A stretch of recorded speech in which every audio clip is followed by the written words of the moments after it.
again, Wichita Schools, and welcome to our Adventure in Time virtual tour series. Today, we're still at the Wichita Sedgwick County Historical Museum. Now, have you ever looked through a history book and wondered what it was like to be a child growing up during that time? Well, wonder no more. Today, we're going to learn about what it was like to be a child in the early 20th century. Thanks, Charity. Hi, my name is Cynthia, and I am one of the educators here at the Wichita Sedgwick County Historical Museum. And today we're going to explore the exhibit of Child's World and see how it was to be a child over 100 years ago in Wichita, Kansas. So let's step back in time and take a look at a classroom that would be in the early 1900s. So looking at this picture here, this would be a typical classroom in Wichita, Kansas, or Sedgwick County in the early 1900s. Looking at the children here, a lot of people comment on how they are not smiling for the photo. But one of the first things I tell people is that photos took a very long time to set up, and by then your face would hurt, your muscles would hurt. And also, people didn't smile a lot because it was seen as improper. So maybe it would look like you're joking around or goofing around. So that's why a lot of times there's also no smiles in the photos. We've got all different ages of children in the classroom. They would often have kindergarten all the way up to high school in the same room. And these rooms would be packed with students for all the ages. So this teacher would be teaching all the grades all day long. And usually the smaller students, the younger students, would be in the front, and the bigger kids or older students would be in the back. So you'd be in size order to see. Now in this classroom as well, there is pictures like you would have today in your classroom. There's boards, but these boards might be a little bit different than you have. Let's take a look in a recreation in this exhibit of a classroom in the 1900s. You might have desks in your classroom, but they look a lot different than these desks. Let's look at these materials that they were made out of. So we see wood, we see fancy metalwork, and also many times these desks were screwed down or bolted down to the floors. So you would sit in your nice, neat rows all of the time. You wouldn't move into groups or anything like that. But back then you were expected to be in a row. And if we look over here at this chalkboard, this would be where your teacher would present to you. You might have a smart board or a whiteboard, but back then it was the chalkboard. Up in this alphabet line here, the alphabet border, if we look at the letters, they might be a little bit different than what you see every day in your classroom. That's because you were expected to write in cursive, and that was to have the ink flow while you were writing. And this would have been one of your writing utensils. So they didn't have a lot of pencils like we have today. They would have to use an ink and quill to do this. And sometimes people would make these out of feathers as well that they would find outside. So this would be standard on your desk. You would have to be very careful with this ink. But once you get the ink on, you would want to write smoothly to let that flow. So you didn't want to pick it up, put it down, and pick it up and put it down like we do today with print letters. So how would you respond to the teacher? Most students would have something like this called a slate and a piece of chalk. So if the teacher asked a question, what is 2 plus 2?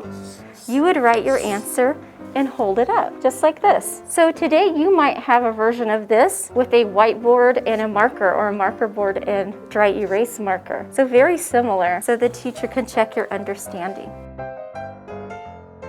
So what do you think this is? I've had many children guess that this is a refrigerator, a heater, some kind of cabinet with electronics in it. Actually, it's a form of entertainment that they would have used 100 years ago.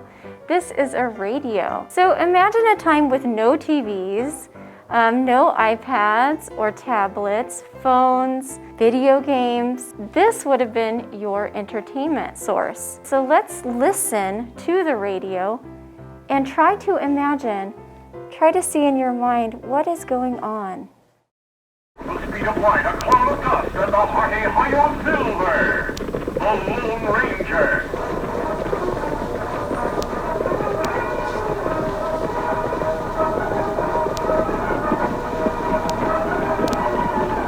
With his faithful Indian companion Tonto, the daring and resourceful masked rider of the plains led the fight for law and order.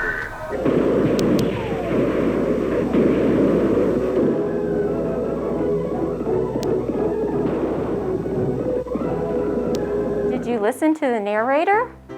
What were they saying? Did you hear some of the sound effects? Horse hooves. You may have guessed horse hooves.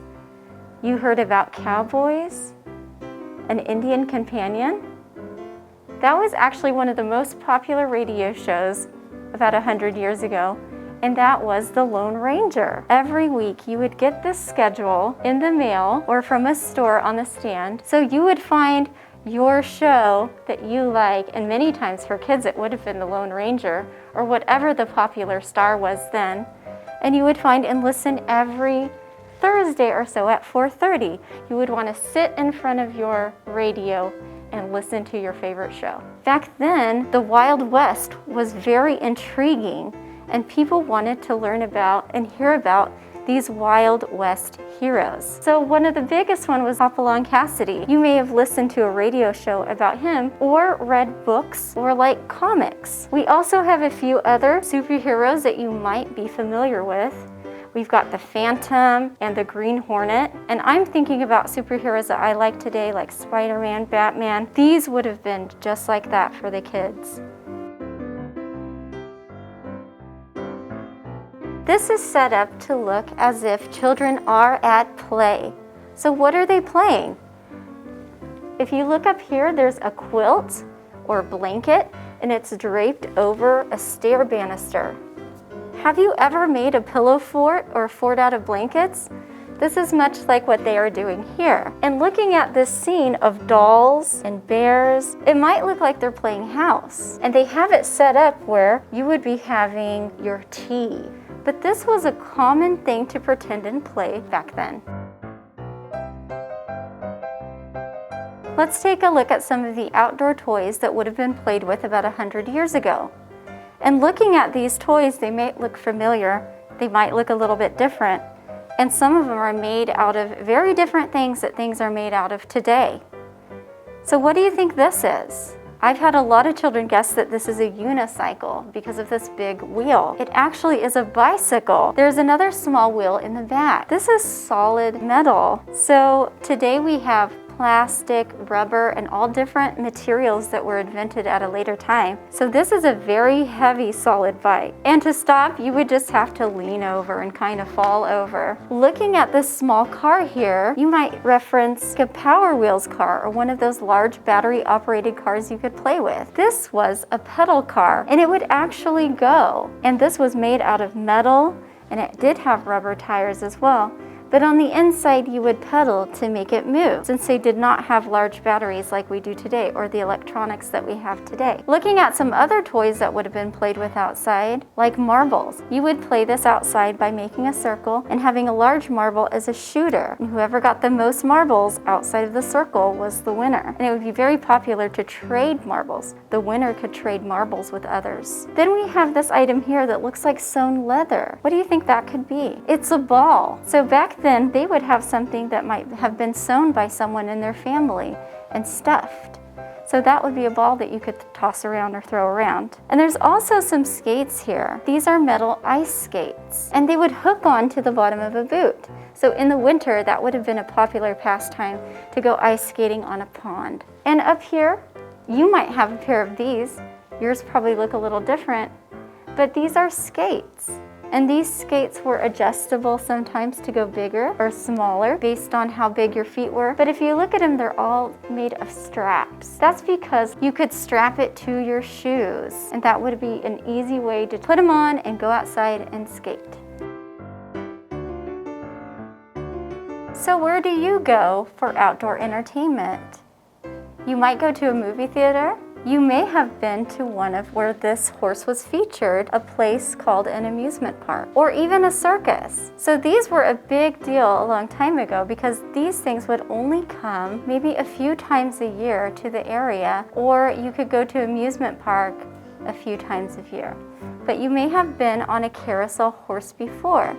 Children love to go on the carousel horses.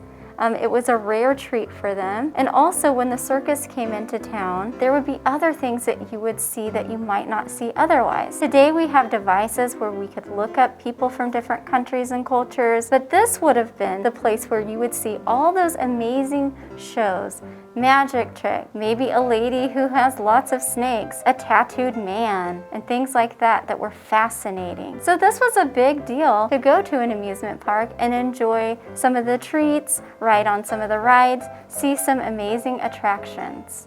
So what do you think? Do you think you would be able to grow up during the time that you saw today? Would you enjoy listening to a radio show or play with the toys that you saw? It's something to think about the next time you go and play a video game or even look at your smartphone. But although time and technology will always change, there will always be kids like you. Thank you for joining me on today's adventure in time.